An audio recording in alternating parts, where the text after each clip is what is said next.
I think from a young age, always thought like, if there's a will, right, there's a way. It sounds cliche, but that's really how I go about believing things. Like if you really want something and you really believe that it can happen, you will do it. Actually, my name, Farah, means happiness. So I think growing up, I was always positive, happy, and I always thought like I can do anything type thing. It's just pure joy to me because I'm constantly just like, what can I do next? What can I do? What can I accomplish? Welcome to A Nurse First. This is Farah Laurent telling her own A Nurse First story. I never thought that I would start a business. One time I was on a podcast talking about it, and I said, well, nobody in my family ever owned a business. And I was like, wait a minute. I was like, what am I talking about? My dad, right? He's had so many different businesses growing up. So he had like a t-shirt printing type business. He would get cars and then resell them, like so many different little entrepreneur type things that he would do. So I think that's where I get a lot of my qualities from, is from him and just trying different things.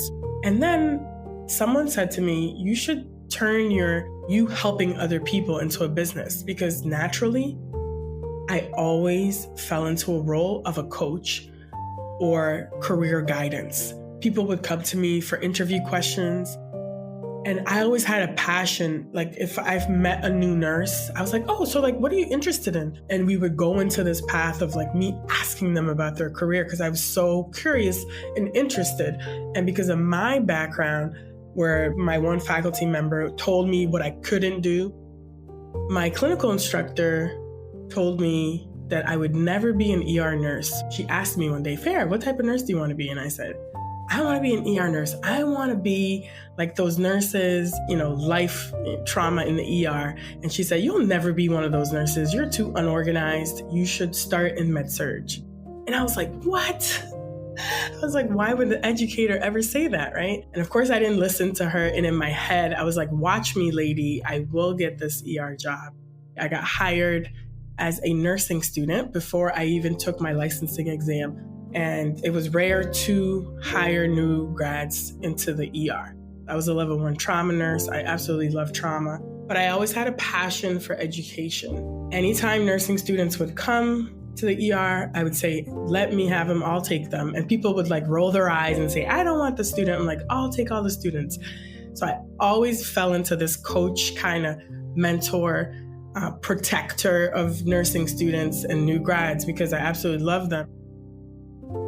To me, I felt if I wanted to advance in nursing in my profession, I had to be the best and get the best in terms of degrees, certifications, and credibility. So then I got my master's in education. And of course, I was like, well, next thing is I'm going to get my doctorate. I didn't want to get my doctorate in education, my ADD, because I thought I already had a master's in education. I didn't like research that much. So I was like, it's too much to do the PhD. I was like, so I think the DNP is a sweet in the middle thing for me, which focuses, on leadership and also some nursing aspects. So that's what I did. With her DNP in hand, Farah felt like she had hit her career stride. She was teaching at one of the biggest universities in New York and working with a large hospital system to provide education, training, and a preceptor program. But always looking to extend her reach, she kept her eyes open for new opportunities, while spending all her free time to get her own career coaching business off the ground. I finally went into a director of education role at a hospital. Absolutely loved it. It was my dream job.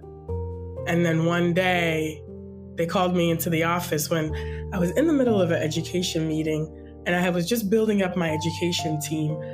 It was about 10 months into the job. And they're like, well, so we made some cutbacks. Pack up your stuff or we could do it for you. And just, leave your badge before you leave. So I started walking down the hall and I was like, in my head, I'm like, I worked so hard to get to where I am. And I said, this is what it is. So a year prior to me getting laid off, I had started my side hustle as a nurse career coach. And I was so glad that I started that because it was not much income at the time because I had just started it. but it was at least a source of income. And then I promised myself that I would go all in on my business, starting this nurse career coach business. And again, it was to serve people like me when I was a new grad, because I didn't have a nurse career coach when I started. I never heard of anything like that. Then I was like, well, how am I going to start this business? All the technical aspects. I'm like, I don't know anything about business. So I just started reading books, business books. I started going on YouTube and learning about marketing, sales, how to start a business, how to start an LLC. And I literally just Googled it. And that's what I did. And I think it was mindset. I started with the mindset about the possibility. And I'm very methodical in the way that I attack issues and problems, especially being a triage nurse, obviously in the ER and level 1 trauma. You have to prioritize. And that's kind of how I attack a lot of the issues in life and look at it from a positive perspective. Even with positivity being one of your core mantras, starting your own business requires a real leap of faith, and that can be daunting. Where did you find your strength? And for those also contemplating going out on their own to pursue what they are truly passionate about, how would you encourage them? I think in general, the number one thing is perspective and mindset. The mind and the brain is so powerful, and really your belief system is really why I think people succeed in life. I want to share a quick video that I watched recently. I can't remember the guy, but it was an old video. And he says, he was in front of an audience and he was speaking. And he said, I want to demonstrate to you guys the difference between winners in life and losers. So he took, I think it was like a $50 bill, and he said, who would like this? And he puts it up in the air. And a lot of people just raised their hand.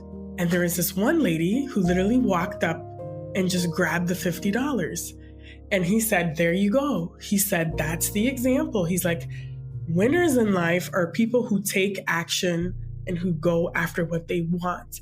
And that's kind of how I've always been in my career, and just professionally and personally, to just go for it. Because I think people get stuck in the planning phase and they just don't do anything. And I think taking action is really all about just small steps and just believing that you can do it. I did a presentation recently on entrepreneurship, and really there's something I call CAT. C is circumstances, A is avoidance, and T is time. Most people will not start a business or even just do that thing, whatever that thing is, because of the CAT. So C, circumstances, they'll say, well, I can't start my business because I'm working full time, I have kids, I have this and I have that. It's like you're creating all these excuses, right? But there will always be circumstances. And then A, avoidance. They're like, well, I'm going to do it tomorrow. They're just like constantly avoiding. And then T, they're like, well, I don't have enough time to do that.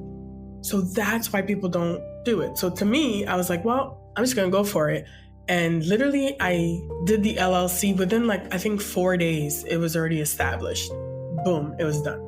But that's the easiest part of your business.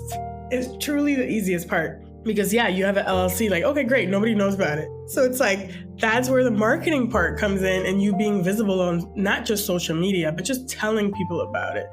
So you can establish a business, great, but are you telling people about it? Do they know about you? What is your service or product? And what is your target audience? Are they going to want it? And then you got to think purchasing power, do they have the ability to pay for this? So for me, it was a little difficult because a lot of my target audience was nursing students and new grads. They don't have a lot of money, but I try to find some creative ways of how I can work with them so that I can get them to where they want to be. What I do is I help nurses level up in their career and find their dream job in less than 90 days so that they could live their best lives.